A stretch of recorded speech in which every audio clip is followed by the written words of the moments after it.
Hi guys, in this video I want to talk about spiritual attachments, and you can go back to some of my older videos where I have spoken about this very topic.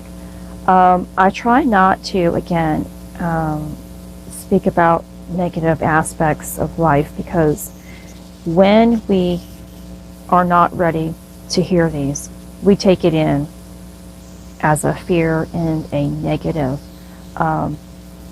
aspect of who we are, instead of hearing the exact message of love about it. So I don't want you to fall for this trap that I am trying to tell you to believe or give power to the spiritual attachment, okay? And how do we get a spiritual attachment? An attachment comes when we have a break in our aura, and that can take place if we have been a weakened person, emotionally drained, and physically drained. If you go back to a lot of my videos, I explain the time of my life for about 16 years where, after my auto accident, where I was emotionally, physically, and I know spiritually drained. My body was weak because of the auto accident, and pain progressively got worse. My emotions became depleted, and all I could think about was negative things. I was acting on negative emotions, and more negative experiences came into my life as a result. I didn't have any faith in anything. So yes, I assumed, finally, after when I woke up to my process, that I think I had an attachment, because I remember for a couple of years that I wanted to love my husband. My heart was telling me to love my husband, but something kept feeding me all of my past pain. All the time. It kept reminding me.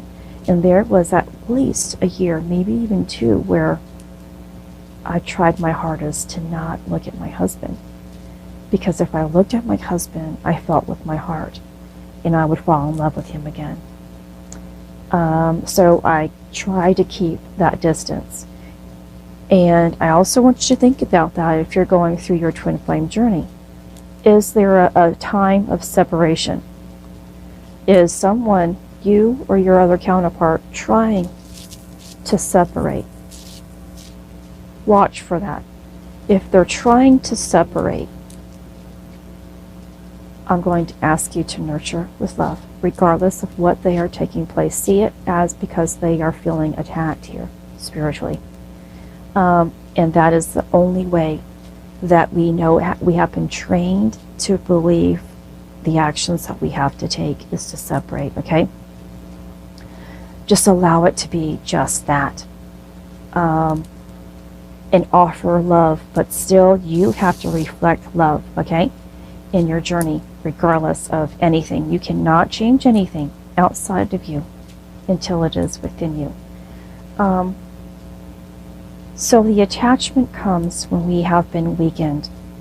And this is not something that I want you to feel guilty about. I don't feel guilty about my past any longer. It took place to bring me here, and I find great gratefulness and compassion for myself, because it took tons of, it takes a great person to go through great pain. It takes a real strong person to make it out of it. And I have seen my strength. I know my strength. And I know who I am today as a result of it. So see that in yourself. If you are being driven to the pits of hell right now, it is because you are really strong.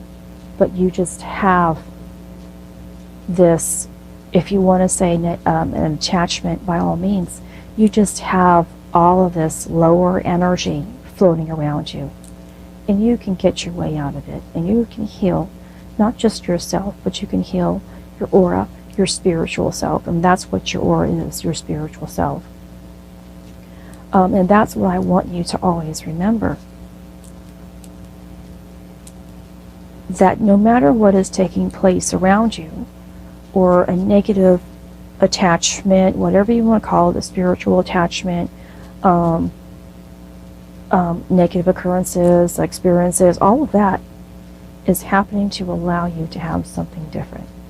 Always see it as an opportunity to be your better self. And if you're feeling drained, if you're feeling depleted, you're feeling attacked, face that emotion and flip it to reflect the image of love and change that emotion. That's what you have to focus on, is changing your thought process and your emotions towards what's taking place. And that's how you heal. Don't give, if you believe there's a spiritual attachment to you, that power by holding on to the negative thoughts and emotions. That's how it continuously drains and depletes you. And love heals and brings clarity to everything. This is Christy. Much love, health, and healing your way. I am bringing purpose to your life. Take care.